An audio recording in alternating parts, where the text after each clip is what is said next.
mengenali jalan yang terpesong, akidah dan juga isu sosial, akidah dan pemahaman perpecahan umat sepanjang zaman dan juga ajaran sesat. Inilah antara himpunan buku yang telah dihasilkan, iaitu berdasarkan kepada kajian saya dalam bidang ini. Jadi tidak heranlah kalau anak-anak murid saya semua bila saya mengajar tentang kursus ajaran sesat ni, semua memanggil saya dengan Ustaz Ajaran Sesat. Jadi itulah terpaksa akulah dengan panggilan daripada pelajar-pelajar pada saya. Tapi suka dimaklumkan saya bukan membawa ajaran sesat, bukan. Jangan bimbang. Cuma saya adalah mengajar kursus yang berkaitan tentang ajaran sesat dan juga mengajak sahabat-sahabat semua untuk mengenal pasti apakah ajaran yang benar, apakah ajaran yang salah. Jadi bukannya saya bawa ajaran sesat. Jadi harap tuan-tuan dan puan-puan sahabat semua jangan bimbang, jangan takut untuk mendengar syarahan akademik pada pagi ini, insya-Allah. Jadi sahabat-sahabat semua, jadi objektif pepetangan syarahan ini yang pertama sekali untuk mendedahkan kepada sahabat-sahabat semua tentang perkembangan terkini kes ajaran sesat di Malaysia. Barangkali sahabat-sahabat semua sentiasa membaca dalam media arus perdana, media sosial, iaitu tentang kes ajaran sesat yang berlaku di Malaysia ini, bila mana terdapat laporan-laporan daripada akhbar, media sosial tentang adanya yang dikesan oleh pihak jabat agama, pihak berkuasa agama tentang ajaran sesat yang berlaku di tempat tersebut. Dan akhir-akhir ini juga kita mendengar tentang dalam media sosial bagaimana adanya orang yang begitu berani untuk menghina agama, menghina Nabi SAW. Ini pun adalah antara kes ajaran yang sesat ataupun kes yang bercanggah dengan akidah yang boleh kita masukkan dalam kategori ini. Objektif yang kedua ialah untuk sama-sama saya mengajak dan juga menarik perhatian sahabat-sahabat semua untuk sama-sama menganalisis, untuk kita melihat apakah dia faktor-faktor yang menyebabkan ajaran sesat ini tersebar. Mengapa sampai sekarang walaupun sudah diambil tindakan, walaupun sudah diadakan akta dan juga undang-undang, tetapi ajaran sesat ni masih lagi berlaku sampai sekarang. Jadi di mana silapnya, di mana salahnya? Jadi apakah dia faktor-faktor yang menyumbang kepada penyebaran ajaran ini? Dan yang ketiganya, insya-Allah objektif daripada petangan ini ialah untuk mencadangkan langkah-langkah penyelesaian kepada kes yang berlaku ini. Kalau kita lihat bahawa ajaran sesat ini adalah suatu kes yang agak serius yang mana dia berkaitan dengan akidah kepercayaan kita lah. Jadi sebab itulah amat penting untuk kita semua sama-sama menghayati dan juga hadam tentang apa yang berlaku. Jadi sebagaimana yang saya beritahu tadi bahawa akhir-akhir ini memang kita akan menerima laporan kes ajaran sesat. Sama ada kita lihat iaitu ada kelab yang menyebabkan pengunjung murtad dan juga murtad di hotel, dan akhir-akhir ini pun kita melihat adanya aliran liberalisme. Jadi inilah antara isu-isu yang kita katakan suatu isu yang amat kritikal dan juga penting untuk kita ambil tindakan segera terhadap apa yang telah berlaku di bumi Malaysia ini. Jadi ini antara laporan berita yang biasa kita lihatlah dalam akhbar arus perdana. Jadi bila melihatkan tiap-tiap minggu kita menerima laporan ini menunjukkan kepada kita bahawa kes yang berlaku ni amat serius. Jadi perlu diambil tindakan segera. Apakah yang perlu kita ambil lah untuk sama-sama kita tangani, sama-sama kita hadapi. Tuan-tuan dan puan-puan, sahabat-sahabat semua. Jadi saya ingin menarik perhatian sahabat-sahabat semua, iaitu kalau kita melihat kedudukan Islam di Malaysia, yang mana kita amat bertuah. Jadi kita amat bersyukur kita berada di bumi Malaysia, di mana dalam perlembagaan Malaysia memperuntukkan bahawa Islam adalah agama bagi persekutuan. Itulah apa yang termaktub, apa yang tertulis dalam perlembagaan Malaysia. Di mana ini bermakna bahawa Islam itu dipelihara, dijaga oleh kerajaan, iaitu sebagai satu agama yang diikuti dan juga yang diamalkan oleh masyarakat Malaysia. Jadi dengan ini dalam klausa yang berikutnya ada disebut bahawa memang Islam itu adalah merupakan agama persekutuan, akan tetapi agama-agama lain boleh diamalkan dengan aman dan damai. Inilah satu keunikan dan juga keistimewaan yang ada dalam Perlembagaan Malaysia untuk menjaga keharmonian masyarakat majmuk yang menghuni di Malaysia ini. Jadi walaupun begitu, kita melihat Islam tetap dijaga, tetap dipelihara, tetap dijunjung dengan sebaik-baiknya dan juga mendapat kedudukan yang baik dalam Perlembagaan Malaysia. Itulah kedudukan Islam di Malaysia. Untuk makluman sahabat-sahabat semualah, kalau ada yang masih hairan, yang masih keliru tentang kedudukan Islam di Malaysia. Tapi itulah hakikatnya bahawa dalam perlembagaan persekutuan memang ada dicatatkan bahawa Islam itu adalah agama bagi persekutuan. Jadi dalam konteks yang lain, iaitu apabila kita pergi ke negeri yang mana di Malaysia ini ada 14 buah negeri. Jadi bila kita tengok dalam agreement, dalam akta, dalam undang-undang tubuh negeri masing-masing, didapati bahawa kedudukan Islam di setiap negeri, di mana kita nampak bahawa setiap negeri telah memperuntukkan bahawa Islam adalah agama rasmi negeri. Itu yang bila kita baca enactment negeri masing-masing lah, daripada apa yang terdapat di Malaysia, kecuali iaitu Pulau Pinang, Melaka, Sabah dan Sarawak ini, ia terletak di bawah perlembagaan iaitu persekutuan. Yang lain tu iaitu yang selain daripada Melaka, Pulau Pinang, Sabah dan Sarawak, maka dianya berada bawah negeri masing-masing, iaitu di bawah sultan ataupun tuanku ataupun yang di-Pertuan Negeri masing-masing yang menjadi iaitu ketua agama bagi negeri tersebut. Jadi bila kita melihat dalam enactment yang terdapat dalam negeri yang mana telah diselaraskan di seluruh negeri oleh pihak JAKIM. Di sini amat pentingnya iaitu peranan JAKIM, iaitu dalam menyatukan, dalam menyelaraskan antara isu-isu yang berkaitan tentang Islam ini di seluruh negara. Jadi dengan ini tidak akan ada percanggahan antara satu negeri dengan negeri yang lain. Dengan sebabnya ada penyelarasan di peringkat pusat iaitu yang dilakukan oleh pihak JAKIM. Jadi dalam hal ini umat Islam di Malaysia, kalau kita tengok dalam enactment negeri masing-masing yang telah diselaraskan oleh pihak JAKIM di Malaysia, iaitu yang pertama sekali iaitu dari sudut akidah Ahlussunnah wal Jamaah.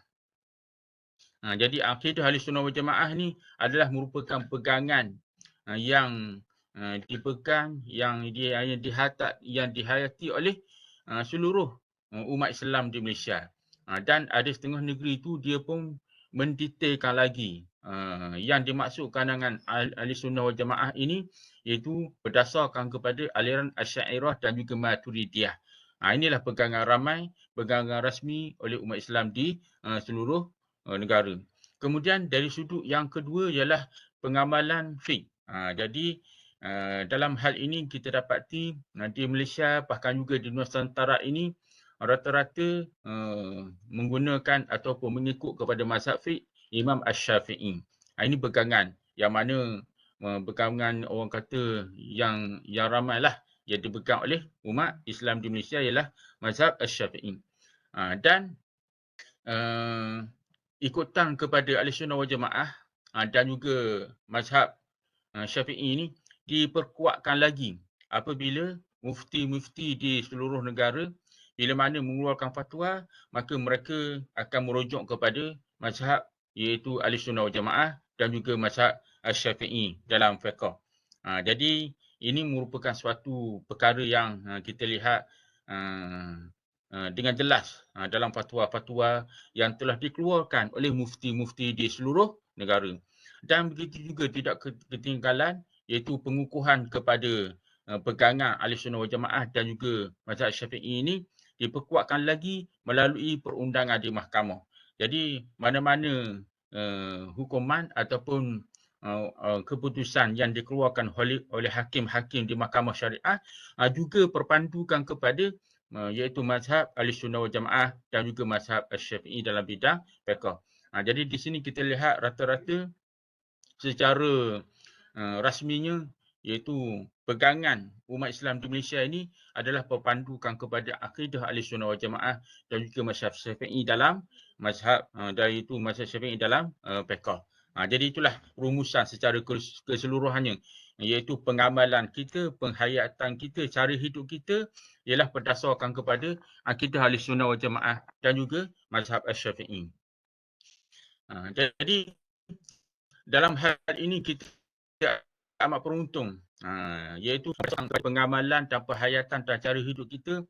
Maka sebab itulah kita dapati bahawa dalam enactment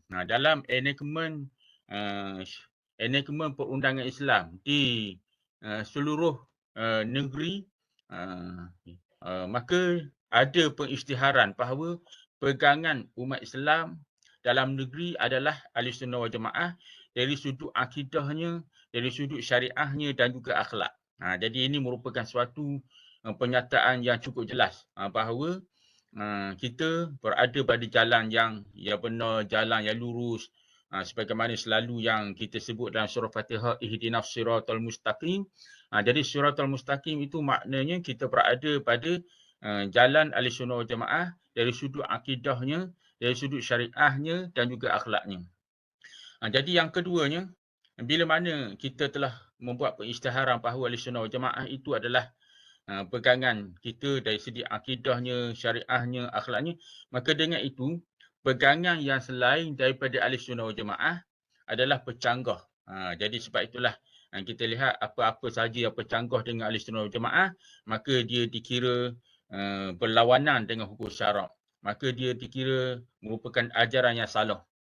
Maka dengan ini penyebaran apa-apa ajaran dalam apa-apa bentuk sekalipun, jadi sama ada kita mengajar ke, sama ada dalam bentuk penulisan ke, sama ada sebaran melalui media sosial ke, ataupun dalam media arus perdana ke, ataupun dalam YouTube ke dan seumpama dengannya, kalau didapati bercanggah ataupun selain daripada pegangan Ahlussunnah wal Jamaah, maka ianya adalah dilarang sama sekali. Jadi itu semuanya penyataan dan juga pengisytiharan yang cukup jelas yang termaktub dalam enactment perundangan Islam di negeri-negeri di Malaysia ini, yang mana inilah juga yang telah diselaraskan oleh pihak JAKIM untuk dikena pakai di seluruh negeri di Malaysia. Jadi itulah tentang kedudukan iaitu Ahlussunnah wal Jamaah di Malaysia.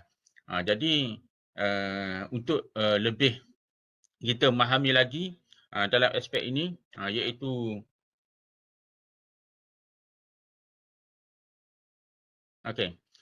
saya ingin mengajak sahabat-sahabat semua untuk kita mengenal dan juga mengetahui apakah yang dikatakan ajaran sesat.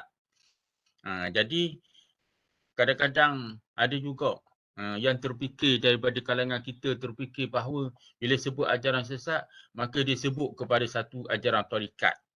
Jadi ini antara apa yang terlintas kepada kebanyakan daripada kita lah.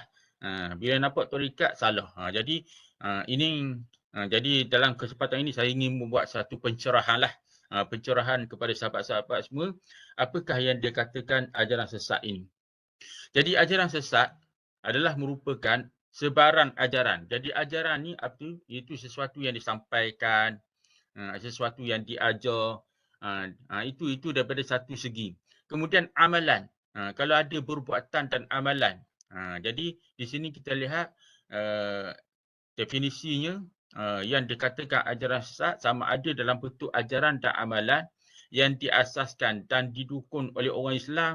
Jadi ada juga orang Islam yang terlibat dan juga orang bukan Islam, iaitu orang Yahudi ke Nasara ke yang bukan Islam, yang mana dia bawa ajaran ini, di mana jelas bahawa ajaran yang dibawa oleh mereka berdua ni sama ada orang Islam ke bukan Islam ni, yang pertama bertentangan dengan Al-Quran dan juga As-Sunnah.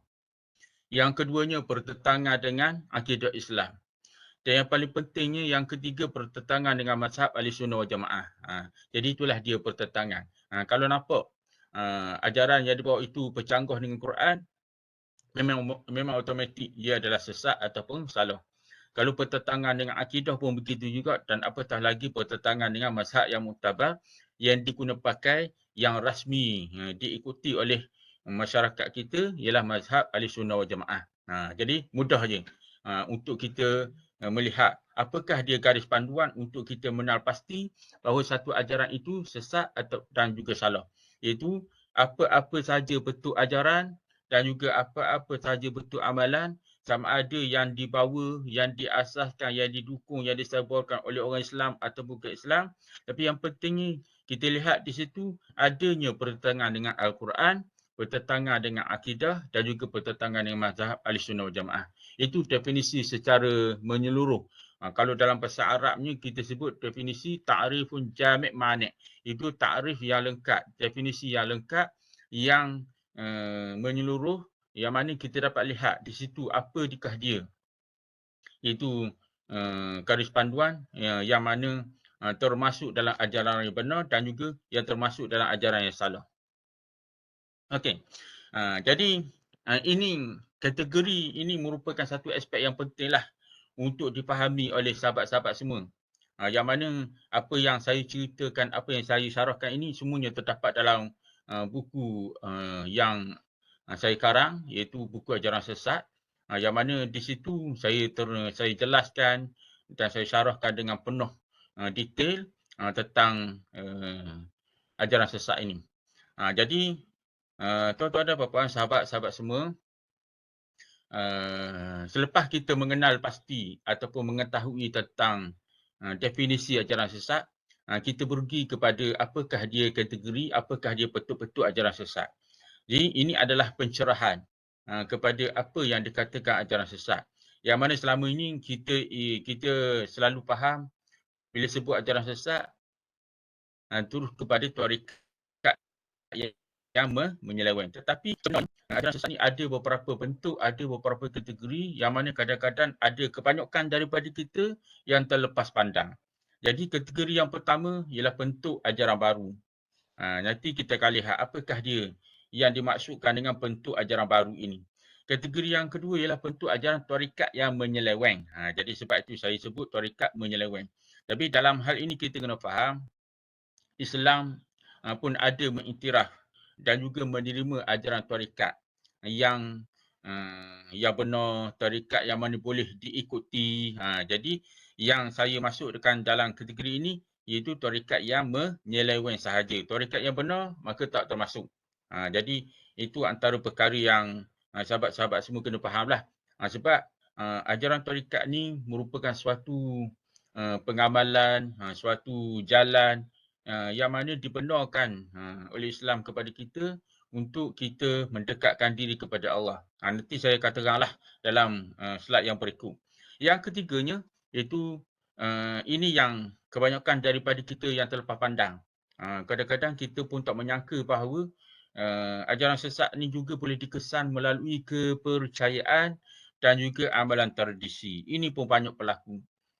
Dan kalau sahabat-sahabat semua biasa tengok yang menonton filem P. Ramlee. Jadi P. Ramlee ni walaupun filem-filem yang dikeluarkan oleh almarhum P. Ramlee ni bukan sahaja ada mesej untuk hiburan, bahkan juga di sana ada mesej dakwah dan juga mesej iaitu tarbiyah kepada kita tentang keadaan yang berlaku pada zaman arwah P. Ramlee, iaitu betapa pada masa itu masyarakat begitu ramai yang mengamalkan kepercayaan yang karut, amalan tradisi yang bercanggah. Jadi itulah antara usaha yang dilakukan oleh P. Ramlee, iaitu untuk mengembalikan masyarakat kepada ajaran Islam. Jadi itu satu usaha melalui medium dakwah, iaitu melalui filem. Jadi dalam hal ini kita jangan menolak 100% lah filem tu. Dan kadang-kadang filem itu kita boleh gunakan sebagai satu media, iaitu wadah dakwah kita untuk kita memberikan penerangan, penjelasan kepada masyarakat tentang Islam yang sebenarnya. Itu peranan filem, peranan drama yang mana kita kena gunakan dengan sebaik mungkin itu untuk tujuan dakwah. Jadi itulah sahabat-sahabat semua tentang kategori ajaran sesat yang mana terdiri daripada 3, sama ada dalam bentuk ajaran baru, dalam bentuk ajaran tarikat yang menyeleweng dan juga bentuk ajaran melalui kepercayaan dan amalan tradisi. Jadi mari kita pergi satu persatu supaya kita lebih jelas tentang kategori ajaran sesat yang berlaku dalam masyarakat kita. Yang pertama, iaitu bila kita sebut kategori ajaran baru ni, ia terbahagi dalam dua bentuk. Sama ada dalam bentuk ajaran tradisi. Ini yang pertama lah. Ajaran tradisi. Yang kedua iaitu ajaran baharu. Jadi ini antara bentuk ajaran yang termasuk dalam kategori yang pertama tadilah. Jadi bila kita sebut ajaran tradisi, iaitu antaranya yang biasa kita belajar lah. Mungkin ada daripada kalangan sahabat-sahabat semua yang baru mendengar ataupun mengetahui perkataan Murji'ah. Ini adalah merupakan antara aliran-aliran akidah yang terawal lah, yang betul, iaitu seawal pada zaman Sayyidina Ali ibn Abi Talib lah. Di mana di situ pun dah ada dah muncul beberapa kumpulan yang berpecah daripada kalangan umat Islam. Jadi di sana ada beberapa firqah ataupun kumpulan Murji'ah, kumpulan Jabariyah, Qadariyah, Khawarij, Syiah dan Zindiq. Jadi saya tak akan teranglah secara detail setiap ini. Mungkin akan ada satu sesi lain. Kalau ada tuan-tuan dan puan-puan yang nak mendalami tentang firqah ilmu kalam ini ataupun kumpulan ilmu kalam ini yang didapati ada beberapa pendapat yang bercanggah dengan pendapat jumhur, Asy'ariyah dan juga Maturidiyah. Itu ajaran tradisi. Okay. Itu yang pertama. Yang kedua daripada kategori ajaran baru ialah iaitu apa yang kita lihat iaitu aliran pemikiran ajaran yang dikembangkan yang tersebar pada masa sekarang ini. Iaitu dalam bentuk ajaran sekularisme, liberalisme, nasionalisme, komunisme, kapitalisme, sosialisme dan banyak lagi isma-isma yang telah dicipta oleh Barat untuk menyerang umat Islam. Jadi ajaran baru ni iaitu dalam bentuk aliran pemikiran ini adalah merupakan satu serangan dalam bentuk moden yang mana sebelum ini orang Barat selalu menyerang umat Islam melalui penjajahan, melalui peperangan. Dan bila mana mereka kalah dalam peperangan salib, akhirnya mereka mengubah strategi dengan menyerang umat Islam melalui serangan pemikiran. Sebab itulah kita lihat dalam masyarakat umat Islam ni, kita melihat adanya itu budaya baru, budaya hedonisme dan juga budaya iaitu pemikiran sosialisme, ekonomi sosialisme, kapitalisme dan macam-macam lagi isma yang menyerang umat Islam, yang mana akhirnya dengan serangan pemikiran ini menyebabkan umat Islam terpinggir ataupun menjauhkan diri daripada Islam. Dari serangan pemikiran yang dilancarkan oleh Barat kepada umat Islam. Jadi tanpa kita sedari bahawa sebenarnya ajaran yang dibawa oleh Barat ini sebenarnya bercanggah dengan akidah, bercanggah dengan Quran dan juga As-Sunnah sebagaimana yang kita sebutkan tadi. Oleh itu, marilah sama-sama kita berhati-hati dalam aspek ini supaya kita tidak terpengaruh. Kalau dalam konteks di Malaysia ni, memang kita akan lihat adanya beberapa pemikiran liberalisme, iaitu liberalisme ni antara aliran pemikiran yang cukup bahaya yang berlaku dalam masyarakat kita, iaitu yang cuba membebaskan diri daripada Islam, membebaskan diri daripada Al-Quran dan juga Sunnah. Itu yang kita namakan dia pemikiran liberal. Sebab ia tak nak ikut dah Al-Quran, ia tak nak ikut dah hadis Nabi. Yang penting ikut kepada akal. Jadi itu antara pemikiran liberal. Dan kita lihat di Malaysia ni pun tuan-tuan dan puan-puan sahabat semua pun sedia maklum antara gerakan yang mendukung pemikiran liberal ini.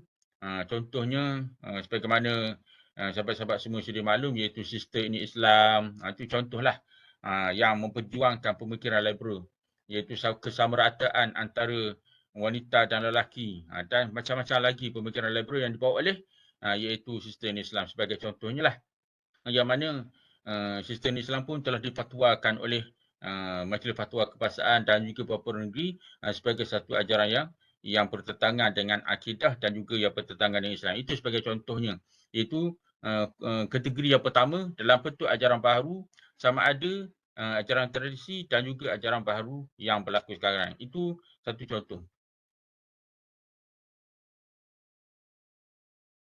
Ini antara pemikiran yang mana kita lihat iaitu Syiah pernah satu ketika dahulu iaitu setelah daripada revolusi Iran yang berkembang pada ketika itu tahun 80-an, akhirnya merebak berkembang di Malaysia, dan ketika itu pun ramai yang tertarik dengan Syiah, dan juga pada ketika itu kerajaan Malaysia telah mengambil tindakan yang tegas menangkap iaitu pengikut-pengikut Syiah ini di bawah Akta ISA. Itu contoh antara. Dan begitu juga ajaran baru dan yang terkenal di Terengganu kita lah ajaran Ayah Ping, iaitu Kerajaan Langit. Itu yang mana tuan-tuan dan puan-puan sahabat semua pun dah kenal dah. Iaitu tentang ajaran sesat Ayah Ping ni yang dikatakan berpusatkan atau mempunyai markas di Batu 13 Kampung Hulu Besu. Dan sekarang ni markas itu katanya masih ada lagi, masih wujud lagi dengan pengikut-pengikutnya yang ada. Jadi dikatakan mereka masih lagi mengamalkan ajaran Ayah Ping ini walaupun Ayah Ping sudah pun lama meninggal. Jadi itu ajaran baru yang mana dibawa oleh iaitu Ayah Ping sendiri, yang mana pada asalnya Ayah Ping ini kalau kita buat kajian betul-betul yang mana Ayah Ping ni dari sudut latar belakang pendidikannya sampai kepada tahap sekolah rendah saja. Sekolah rendah iaitu sampai kepada tahap darjah 5. Dulu sampai darjah 5. Dan lepas pada itu tidak ada lagi pengajian selepas pada itu. Dan selepas daripada itu dikatakan Ayah Ping ni dia berguru dengan iaitu pengasas kepada ajaran Hasan Anak Riman di Kelantan. Jadi di sana ajaran Ayah Ping dengan Hasan Anak Riman ni didapati ada persamaan. Adanya rotik kuat. Jadi ada persamaan. Jadi kita lihat Hasan Anak Riman ni dia berkembang di Kelantan, Ayah Ping ni berkembang di Terengganu. Itu contohnya. Dan ini adalah Mirza Ghulam Ahmad ni ajaran baru daripada ajaran Qadiani. Dan begitulah juga kita lihat di sana ada pluralism yang merupakan satu pemikiran liberal lah yang menyatakan semua agama sama. Jadi ini antara ajaran baru daripada kategori yang pertama yang menyerang umat Islam terutama di Malaysia ini. Untuk sama-sama kita berhati-hati, sama-sama kita supaya dapat kita ambil perhatian yang mana kita kena mempertahankan akidah Islam kita. Itulah dia tuan-tuan dan puan, sahabat-sahabat semua, kategori yang pertama. Kemudian kita pergi pula kepada kategori iaitu ini antara iaitu ajaran barulah iaitu ajaran Tuhan Harun yang mana Harun ini dia mengaku sebagai Tuhan. Itu daripada kategori ajaran baru yang dicipta oleh orang berseorangan namanya Encik Harun di negeri Pahang. Okey. Yang kedua, kategori yang kedua sebagaimana saya sebut tadi, iaitu dalam bentuk ajaran tarikat yang menyeleweng. Jadi kalau berdasarkan kepada kajian saya kepada ajaran tarikat ni, jadi kebanyakan ajaran tarikat yang dikesan, yang direkod oleh pejabat agama, kebanyakannya berselindung di sebalik ajaran tarikat yang terkenal. Dia menyalahguna nama tarikat terkenal, antara contohnya tarikat Naqsyabandiyah, tarikat Tijaniyah dan macam-macam lagi lah tarikat yang telah disalahguna oleh pengikut. Jadi nama ajaran tarikat yang asal telah digandingkan dengan nama pengasas ajaran sesat. Jadi itulah yang berlaku. Jadi dengan mudah kita nampak kesesatan ada dalam ajaran tarikat tersebutlah. Jadi dalam hal ini sebagaimana yang saya sebut tadi, dalam Islam dia menerima dan juga membenarkan tarikat ini terutamanya yang berpandukan kepada Quran, yang berpandukan kepada hadis Nabi SAW. Jadi ini tarikat yang dibenarkan. Dan di sana ada tarikat-tarikat yang telah diiktiraf oleh pihak JAKIM, merupakan tarikat yang muktabar yang boleh diamalkan oleh masyarakat. Jadi boleh rujuk kepada pihak hakim tentang tarikat-tarikat yang boleh diamalkan. Di mana kita dapati bahawa ramai daripada umat Islam yang sangat berminat kepada tarikat ni. Sebab tarikat ni antara tujuan dia untuk mengisi kekosongan jiwa kita, kekosongan hati kita. Di mana itulah daya tarikan tarikat ini yang boleh memenuhi keperluan rohani pengikut-pengikutnya dengan tujuan untuk mendekatkan diri kepada Allah Subhanahu Taala. Jadi yang paling penting kalau kita nak bertarikat ni ialah berguru. Jangan kita baca seorang-seorang, jangan kita belajar seorang-seorang. Jadi yang paling penting supaya kita berada pada tarikat yang benar, tarikat yang tidak salah ialah hendaklah kita berguru dengan guru muktabar. Guru ni kita sebut sebagai syekh. Jadi untuk itu diharapkan sahabat-sahabat semua dapat berhati-hati. Kalau nak bertarikat boleh je dibenarkan. Cuma biarlah berguru, jangan belajar seorang. Okey. Jadi dalam konteks di Malaysia ni adalah beberapa tarikat yang mana telah dikesan oleh pihak pejabat agama dan telah diwartakan sebagai menyeleweng. Jadi kebanyakan daripada tarikat-tarikat ini iaitu mereka ni telah menyalahgunakan istilah-istilah tasawuf yang mana akhirnya diresapi dengan unsur falsafi. Jadi untuk lebih mendalam, lebih detail lagi tentang isu ini, mungkin tuan-tuan dan puan, sahabat-sahabat semua boleh merujuklah kepada buku saya dan juga buku yang banyak terdapat di pasaran yang berkaitan dengan tarikat tasawuf ini supaya dengan itu insya-Allah dapat dilihat apakah tarikat yang benar dan apakah tarikat yang menyeleweng. Yang paling penting ni tarikat yang salah, tarikat yang sesat ini ialah tarikat yang bercanggah dari sudut akidah Islam, yang bercanggah dengan syariat Islam, yang bercanggah dengan akhlak Islam. Jadi apa maksudnya yang bercanggah dengan akidah Islam? Bila mana ada daripada kalangan pengasas dan juga pengasas ajaran tarikat yang mendakwa sebagai Nabi sebagai contohnya.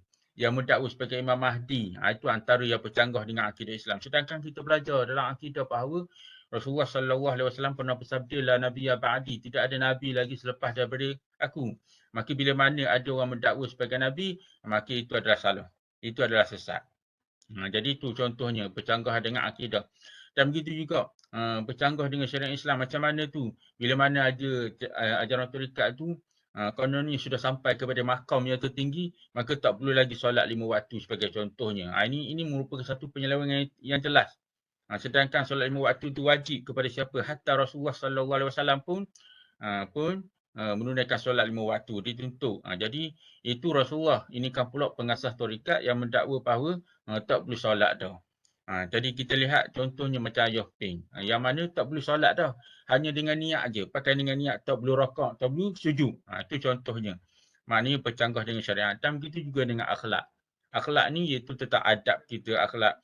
Yang mana kita lihat kita ni tidak boleh bersalaman, tidak boleh berpegang tangan dengan wanita.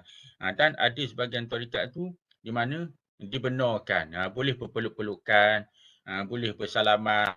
Jadi ini antara percanggahan yang jelas. Jadi bila kita nampak sesuatu yang percanggahan di sebelah ajaran itu, bercanggah dengan akidah, bercanggah dengan syariah, bercanggah dengan akhlak, maka sudah pasti ia adalah salah dan menyeleweng dan juga sesat. Itu je mudah je untuk kita membuat suatu kesimpulan terhadap percanggahan kepada akidah, syariat dan juga akhlak Islam. Seterusnya kita lihat inilah antara contoh-contoh lah. Contohnya sebagaimana yang tuan-tuan dan puan sahabat semua sedia maklum, iaitu ajaran iaitu Al-Arqam satu ketika dahulu, yang mana pada asalnya Al-Arqam ni satu gerakan jemaah muslimin pada asalnya berada pada landasan yang betul. Dan jasa mereka begitu hebat. Di mana daripada mereka lah kita dapat lihat iaitu mereka lah yang memperkenalkan ekonomi Islam, memperkenalkan akhbar Islam, memperkenalkan nasib Islam. Itu sumbangan dan jasa daripada mereka. Itu memang kita tak nafikan. Dan bila mana sampai kepada satu tahap bila ada penyelewengan tentang pendakwaan Imam Mahdi dan juga katanya Tuan Guru As-Suhaimi itu yang mana pada hakikatnya ia sudah meninggal tetapi dikatakan masih bertapa dan macam-macam banyak lagi antara penyelewengan yang ditimbulkan daripada ajaran Al-Arqam ini. Dan begitu juga kalau ada daripada kalangan penguasa tarekat yang meminta zakat dengan tujuan untuk depu dosa. Sama seperti ajaran Kristian lah. Di mana hanya dengan mengakui kesalahan di hadapan padri. Jadi itu antara beberapa penyelewengan yang kita lihat yang berlaku dalam masyarakat kita ini, terutamanya daripada tarekat. Dan begitu tarekat yang mencabut hadis ini antara iaitu sesuatu percanggahan kepada syariat Islam. Jadi bila nampak jelas ada percanggahan ini, maka dengan sendirinya kita boleh katakan bahawa ini adalah tarekat yang sesat. Dan kita lihat lagi tentang akhbar daripada arus perdana, di mana ada 20 orang ahli kumpulan sesat telah ditahan. Ini contohnya. Kita lihat betapa pihak berkuasa agama begitu tegas untuk memperteras, iaitu daripada ajaran sesat ini berkembang dan tersebar dengan meluas. Dan yang ketiganya, jadi ini antara perkara yang kebanyakan daripada kita umat Islam terlepas pandang, iaitu ciri yang ketiga ataupun kategori yang ketiga, iaitu ajaran sesat ini dalam bentuk adat, tradisi dan kepercayaan. Dan kalau kita imbas kembali, iaitu kehidupan kita pada asalnya, iaitu dalam keadaan tidak ada, iaitu orang kata adanya animisme, itu kepercayaan kepada hantu, dinamisme, kepercayaan kepada ada suatu dewa. Jadi ini adalah kepercayaan lama lah, yang mana sampai sekarang masih ada. Kalau sekarang ni masih ada lagi orang percaya kepada hantu, ada toyol. Itu kepercayaan-kepercayaan lama lah. Dan kemudian kita ditatangi oleh agama Hindu, ditatangi oleh agama Buddha, dan juga ditatangi oleh agama Kristian. Itu antara agama-agama yang pernah datang ke Malaysia ini. Jadi hasil daripada iaitu pegangan agama Hindu, Buddha, Hinduisme dan ni, ianya sudah membekas dan juga orang kata sudah mengakari dalam setiap sendi kehidupan kita. Dan bila mana Islam datang, iaitu seawal abad yang ke-11, iaitu kita lihat seawal abad yang ke-11, iaitu kita lihat bagaimana Islam ia berkembang. Walaupun begitu, ajaran Islam tu tidak mampu untuk mengikis ataupun untuk menghapuskan budaya-budaya yang sudah turun-temurun yang mengakari dalam masyarakat kita. Jadi itu antara adat tradisi yang mana dipegang oleh masyarakat kita lah. Sebagai contohnya kita lihat, iaitu apa yang berlaku, iaitu kepercayaan yang datang daripada agama Hindu sebagai contohnya, itu adat bersanding, adat berinai, itu datang daripada agama Hindu lah. Dan juga kepercayaan kepada dewa. Jadi kita nampak walaupun ianya bercanggah dengan Islam, tetapi kepercayaan itu, adat itu masih lagi wujud dalam masyarakat kita. Itu antara maksud adat, tradisi dan kepercayaan. Dan begitu juga amalan kepada kepercayaan karut, khurafat, bid'ah dan syirik seperti amalan perpemohan, amalan pemujaan dan kesaktian. Jadi ini pun banyak kita dapatlah dalam masyarakat kita. Masih lagi ramai daripada kalangan kita yang percaya kepada pomoh, kepada tok-tok, walaupun kita pun dah ada dah doktor-doktor pakar, doktor-doktor yang hebat dalam bidang perubatan, tapi masih ada lagi yang pergi jumpa tok pomoh. Ataupun yang masih lagi melakukan pemujaan. Jadi kalau kita lihat daripada suatu siasatan yang dilakukan, contohnya suatu saya pernah dibawa oleh pejabat agama Melaka untuk kita melakukan siasatan iaitu tentang ajaran sesat di Pulau Besar di Melaka. Jadi bila kita pergi ke sana, didapati bahawa di sana ada beberapa pemujaan dan juga kepercayaan yang karut yang diamalkan, dan dikatakan tempat itu dikunjungi oleh masyarakat Islam, orang Islam daripada seluruh negara, yang mana sampai di Pulau Besar di Melaka itu untuk melakukan perkara-perkara khurafat. Jadi yang dikatakan adat, tradisi dan kepercayaan ini adalah sebagaimana berikut, iaitu sesuatu rekaan ataupun khayalan, ajaran dan patalarang, adat istiadat, ramalan, pemujaan, kepercayaan yang belum diketahui kesahihannya dan menyimpang pula daripada ajaran sesat. Itulah dia bentuk jenis-jenis adat, tradisi dan kepercayaan yang berlaku dalam masyarakat kita lah. Iaitu ramalan kepada bintang, itu tak boleh. Contohnya macam kita nak kahwin, contohnya ya bintang Scorpion ataupun Capricorn berkahwin dengan Libra. Jadi bila percaya dia punya ramalan tersebut, maka itu boleh mencecahkan akidah kita. Jadi itu antara apa yang berlaku dalam masyarakat kita lah. Itu dalam bentuk adat, tradisi dan kepercayaan. Ini adalah contoh sihir dalam masyarakat Melayu. Jadi sihir ni memang betul-betul bercanggah dengan akidah. 20 pokok khurafat. Jadi nak menceritakan kepada kita ni memang ada. Dan kadang-kadang yang kita rasa peliknya, masyarakat kita mudah percaya. Bila mana ada orang menawarkan iaitu batu delima 20,000 yang katanya boleh menyembuhkan penyakit, jadi orang boleh beli juga batu tu, batu delima, sedangkan tidak ada apa-apa. Dalam konteks akidah kita, iaitu sesuatu benda tu tidak ada iaitu manfaat dan mudarat. Yang mana Allah Subhanahu Taala sajalah huwa an-nafi' huwa ad-dar, sebagaimana yang kita biasa hafal daripada Asmaul Husna. Jadi inilah antara kepercayaan karut yang berlaku dalam masyarakat kita lah. Lesak 20,000 kerana percayakan tu bomoh. Itulah antara kes yang berlaku. Dan kita pun biasa dengar tentang bomoh Malaysia dengan macam-macam upacara yang dilakukannya konon-kononnya untuk menyelamatkan musibah malapetaka. Tapi ini pun merupakan antara percanggahan dengan akidah. Okey. Ini adalah merupakan statistik yang saya buat kajian lah. Saya buat kajian untuk melihat sejauh manakah iaitu status dan perkembangan terkini ajaran sesat ni di Malaysia. Jadi statistik ini adalah berdasarkan kepada kes yang telah direkod, yang telah direkodkan, yang telah dipatuakan. Jadi itu.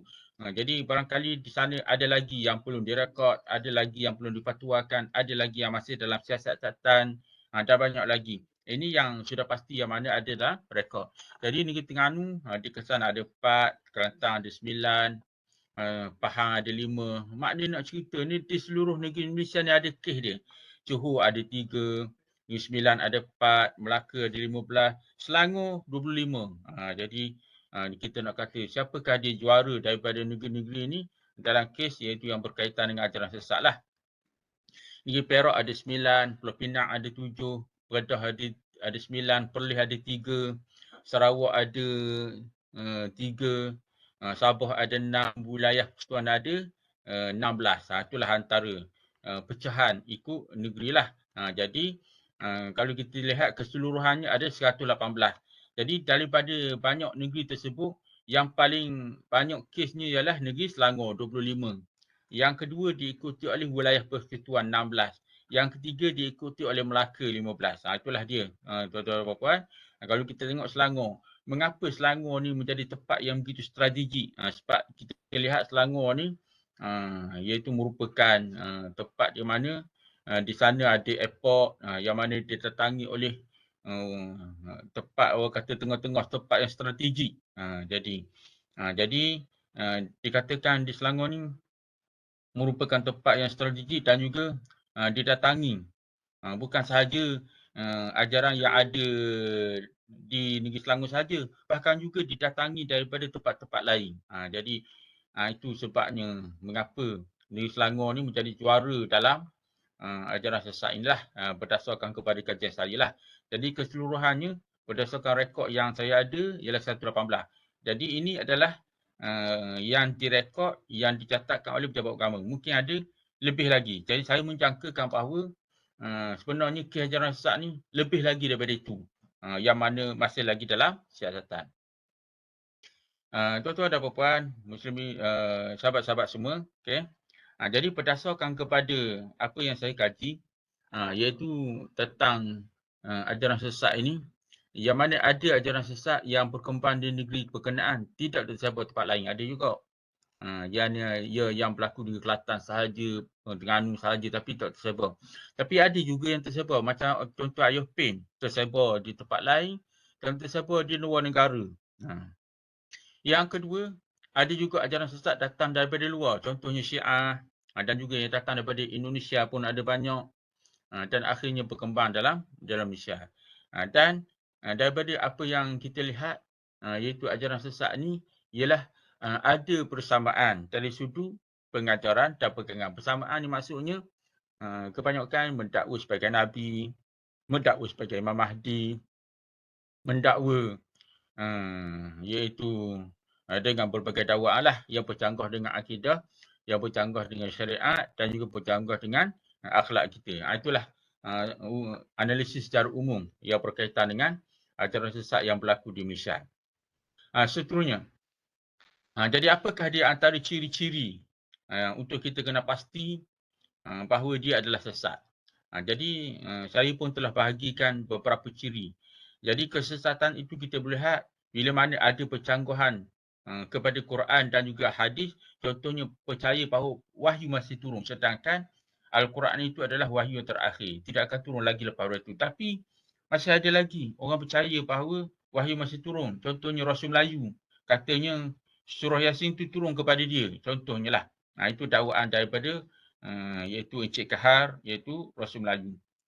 Dan ada juga yang ubah ayat maksud dengan sengaja sebagaimana yang berlaku pada Syiah. Dan juga Al-Quran mempunyai makna batin selain pada makna zahir sebagaimana kumpulan Batiniyah.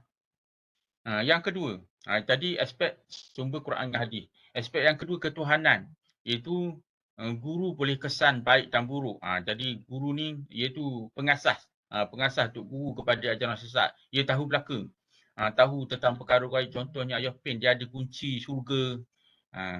Dan percaya batu dan kayu ada kuasa. Guru boleh tebus dosa dengan wang. Dan juga ada dakwaan Allah boleh menjemur dalam dirinya. Ini antara aspek-aspek ketuhanan yang bercanggah dengan akidah. Yang ketiga, ini contohnya Tuhan Harum contohnya. Jadi mendakwa sebagai Tuhan. Ini daripada aspek ketuhanan.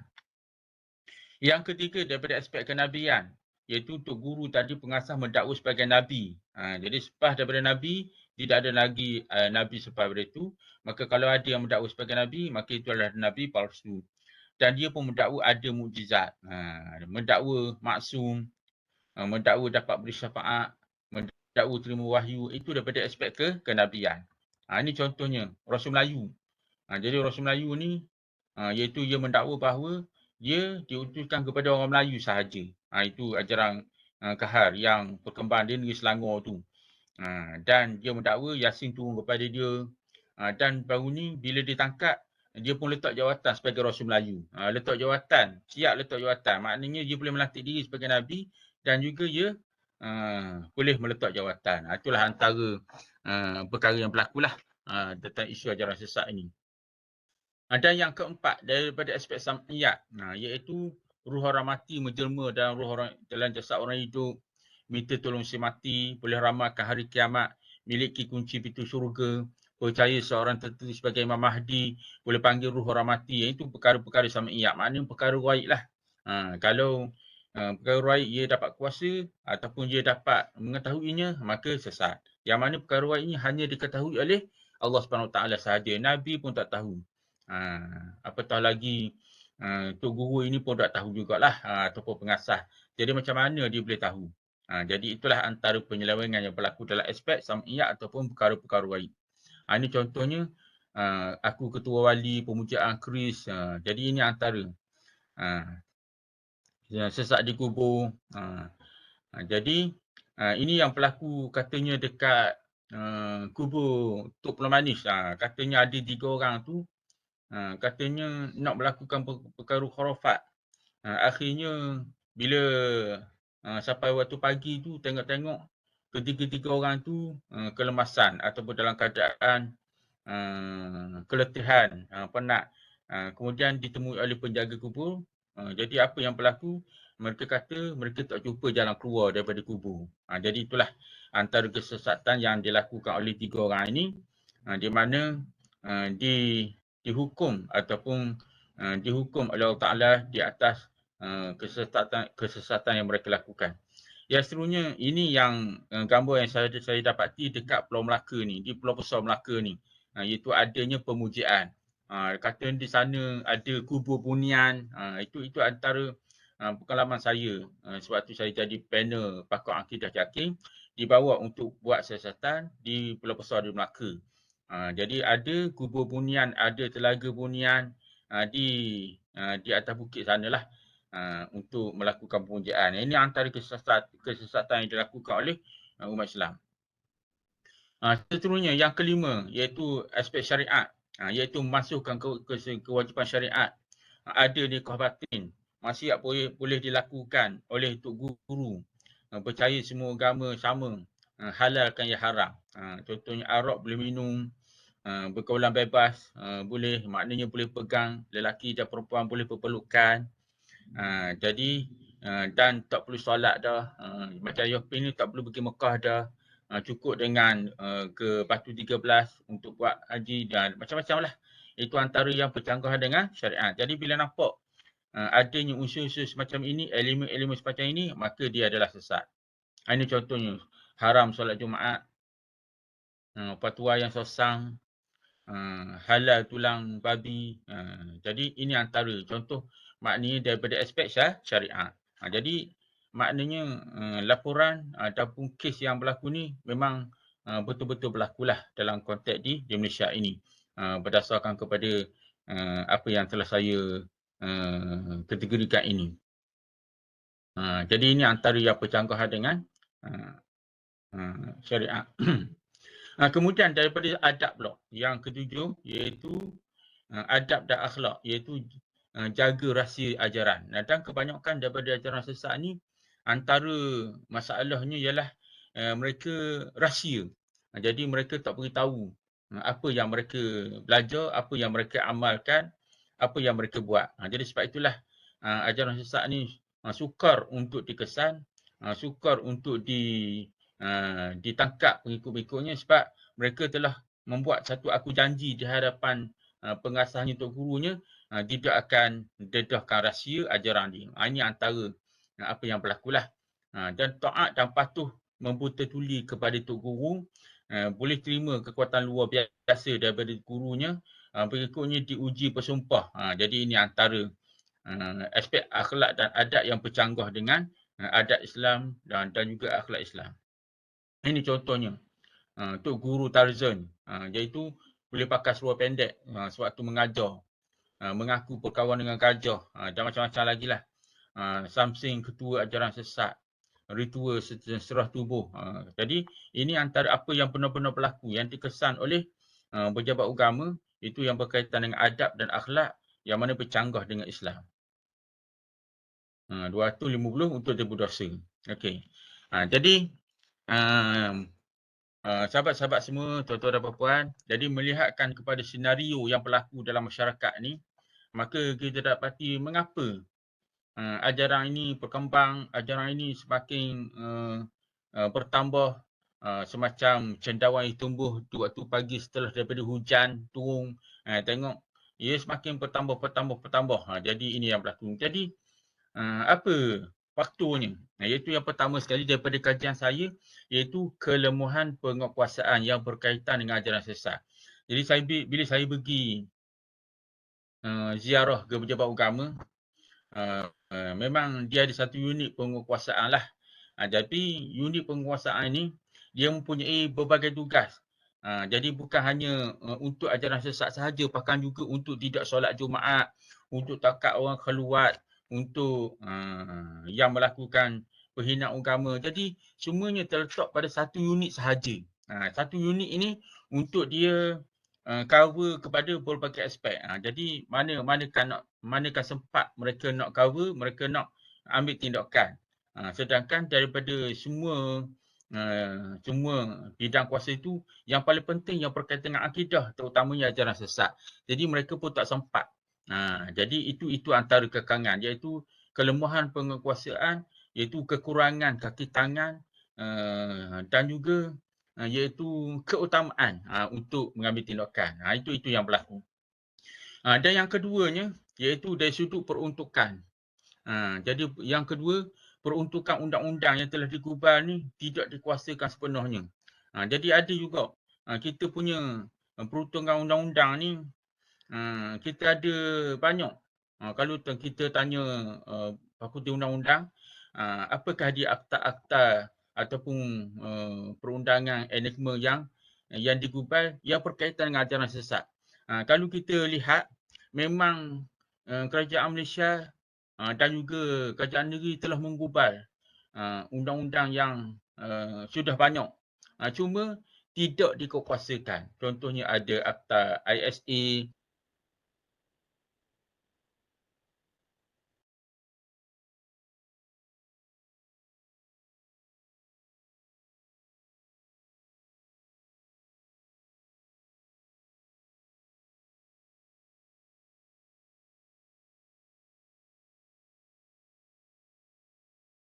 itu sendiri hukuman terhadap kesalahan ajaran sesat terlalu ringan, iaitu hukuman 356. Jadi apa makna 356? Tuan-tuan, 356, 3 maknanya 3 tahun penjara, 5 tu 5,000 dan 6 kali sebatan. 356, 3 tahun penjara, 5,000 dan 6 kali sebatan. Jadi hukuman ini sejak daripada tahun 2000. 2000 sampai sekarang, berapa puluh tahun dah? 22 tahun, masih 356. Jadi sebab itulah ada rang undang-undang, iaitu ada RUU, rang undang-undang 355 yang dicadangkan oleh beberapa pihak, iaitu pihak Perkuasa Syar'i. Ia mencadangkan RUU 355 ni dipinda supaya menjadi lebih berat. Jadi itulah. Tetapi malangnya RUU 355 ni tidak mendapat sokongan lah. Jadi sudah sampai masanya iaitu pihak kerajaan dan juga ahli parlimen mengambil perhatian iaitu terhadap hukuman 6 ni supaya diperketatkan dan diberikan hukuman yang lebih berat. Jadi sekarang ni 3,000 ataupun 3 tahun penjara ni tak terasa manalah. Sebagai contohnya, Yohpin ni pernah dipenjarakan dalam tempoh 11 bulan. Tidak memberi kesan apa-apa kepada dia.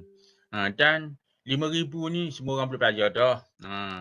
Dan 6 kali sebatan ni pun tak terasa mana. Jadi alangkah baiknya kalau 356 ini dipinda dan diberikan hukuman yang lebih berat. Kalau saya lebih suka mencadangkan kalau 3 tahun ni iaitu 30 tahun. Kemudian yang 5,000 ni saya cadangkan supaya ditingkatkan menjadi 500,000. Manakala 6 kali sebatan, saya cadangkan 60 sebatan. Barulah orang takutlah bila tengok 30 tahun penjara ni. Nak menunjukkan penting isu akidah ni. Perlu kita jaga supaya tidak lagi berlaku ajaran sesat. Kalau ikut hukum Islam,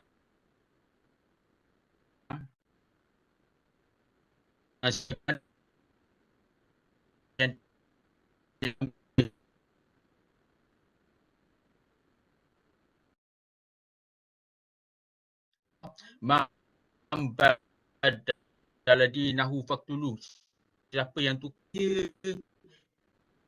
menyelesaikan sebenarnya ajaran sesat pada zaman saya nak ubah. Kalau tahu memerintah tapi selesaikan sebelah sikit akan wujud zaman saya senang bakar iaitu mengambil tindakan terhadap iaitu pengambilan sesat ini dalam tahap besar sesat. Masih ada lagi lepas satu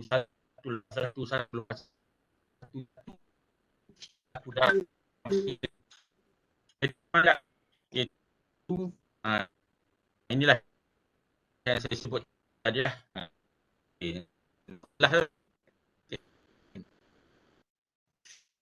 Kemudian seterusnya akidah kita lihat. Jadi kita banyak NGO banyak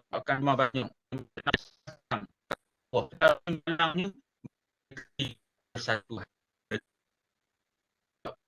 dalam satu jemur. Masing-masing ada matlamatnya, masing-masing ada hala tujunya yang mereka menuduh sana datang masing-masing. Tetapi itu yang berlakunya.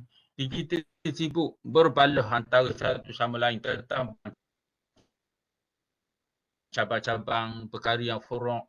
Sedangkan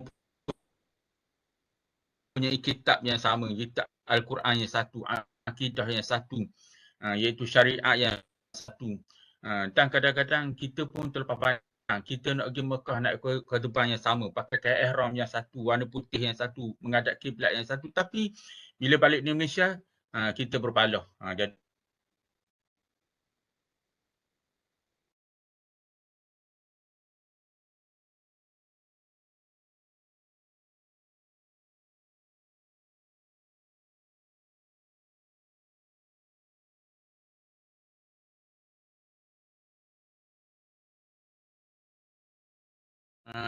iaitu kita lihat yang kelimanya media massa.